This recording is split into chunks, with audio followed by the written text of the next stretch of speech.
Good morning students, my self Rohit Srivastava.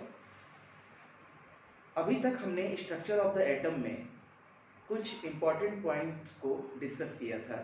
ठीक है, जैसे charge of the matter, charge of the particles and Thomson का plum pudding model.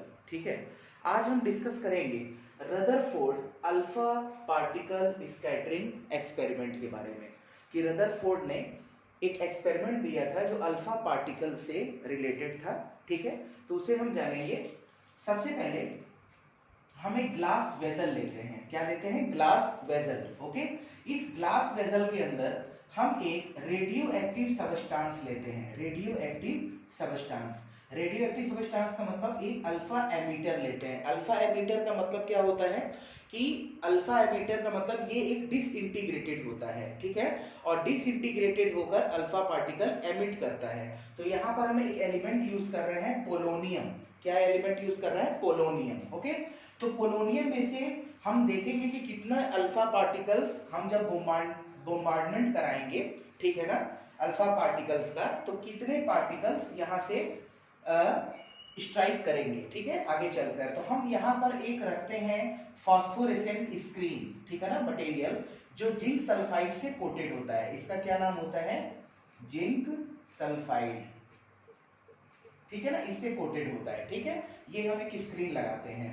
ठीक, सबसे पहले हम क्या करते हैं कि कुछ अल्फा पार्टिकल्स को जब हम गोल्ड फॉयल नहीं रखते हैं, तब क्या होता है कि जब अल्फा पार्टिकल्स का बोmbardment कराया जाता है, ठीक है, जब हम स्ट्राइक कराते हैं इस जिंक सल्फाइड की स्क्रीन पर, तो हम जब गोल्ड फॉयल नहीं होता है तो देखते हैं कि इस सेंटर के रीजन पर, यहाँ इस सेंटर पर कई सारे अल्फा पार्टिकल स्ट्राइक करते हैं और कुछ एलिमिनेशन होता है वहां पर। ठीक है ना, यानी हम जब भी बोmbardment कराते हैं, स्ट्राइक कराते हैं अल्फा पार्टिकल का, तो इस सेंटर में जब गोल्ड फॉयल नहीं लगा होता है तो यहाँ पर बहुत सारे अल्फा पार्टिकल स्ट्राइक करते हैं और एलिमिनेट होता है।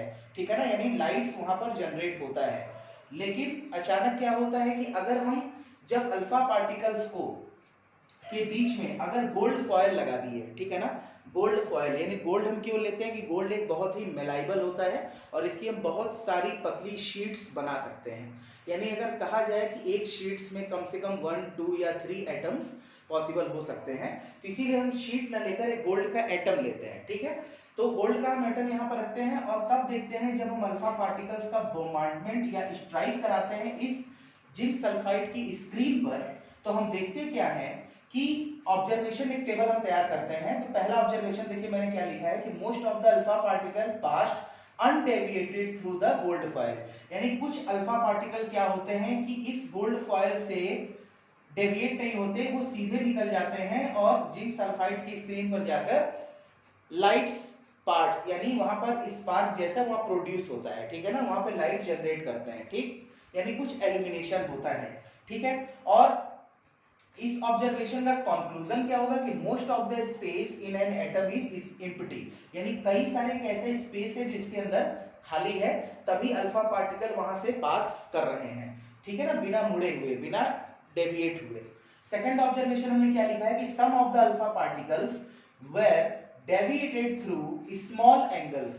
ठीक है ना, यानी हम क्या देखते हैं कि कुछ अल्फा पार्टिकल जिनका हम बोmbardment कराते हैं या स्ट्राइक कराते हैं जिंक सल्फाइड की स्क्रीन पर, वो क्या होता है कि वो अपने पाथ से, यानी इस रास्ते से डेविएट हो जाता है और डेविएट होकर यहाँ पर चला आता है जिंक सल्फाइड की स्क्रीन पर जाकर एल्यूमिनेशन होता है वहां पर। ठीक है ना, तो हमने क्या लिखा, यहाँ पर लिखा स्मॉल एंगल से। ठीक है, और इसका कंक्लूजन क्या है कि that is atom contains positive charge, यानी कुछ तो एक ऐसा एटम के पास है वहां पर जो उस अल्फा पार्टिकल्स को अपने में से पास नहीं होने दे रहा है। ठीक है, तो उस पार्ट्स को रदरफोर्ड ने क्या नाम दिया? न्यूक्लियस का। क्या नाम दिया? न्यूक्लियस का। ठीक है, तो अब हम इसको बाद में चल के देखेंगे। सबसे पहले हम ये देखते हैं कि स्मॉल एंगल से डेविएट करता है। थर्ड पॉइंट हमने क्या लिखा ऑब्जर्वेशन में, ये देखो, a very few, that is 1 out of 20,000 alpha particles were deviated back to their original path। यानी हमने क्या देखा कि 20,000 अल्फा पार्टिकल में कोई एक पार्टिकल ऐसा है जो यहाँ से मुड़ जा रहा है अपने पाथ से। इस सेंटर के रीजन पर कोई भी, यानी डार्क यहाँ पर आपको हमेशा दिखेगा, यहाँ पे कोई भी लाइट्स प्रोड्यूस नहीं होगी, ठीक है ना, कोई भी लाइट जनरेट नहीं होगी, ठीक है।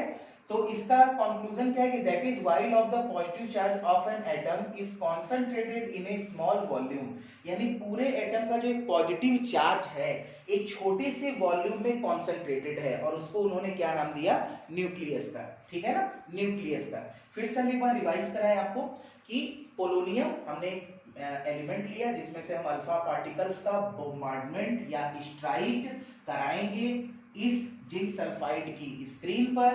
तो कुछ जगह हम क्या देखेंगे कि 3 रीजन हमने लिया, एक रीजन में क्या हो रहा है कि थोड़ा लाइट्स ज्यादा एल्यूमिनेट्स हो रही है, एक जगह क्या हो रहा है कि लाइट्स कम एलिमिनेट हो रही है, मतलब एक बार हो रही है फिर रुक रही है फिर दूसरी बार हो रही है, और एक जगह क्या हमने देखा कि लाइट्स जनरेट हो ही नहीं रही है, ठीक है।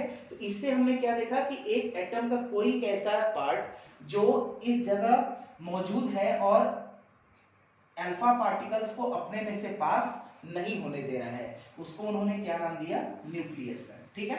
तो अल्फा पार्टिकल्स मींस हीलियम का 2+, हीलियम न्यूक्लियस को बोला जाता है, क्यों, देखो हीलियम ये हमारा न्यूक्लियस है, ये हमारा हीलियम हो गया, हीलियम में कितने होते हैं 2, ठीक है ना। अगर हम इन दोनों को हटा दें, मतलब इस दोनों पार्टिकल्स को हम हटा दें तो क्या बच रहा है, सिर्फ न्यूक्लियस, तो इसको हम क्या नाम देते हैं, हीलियम न्यूक्लियस या डबली आयनाइज्ड हीलियम एटम, ठीक है ना।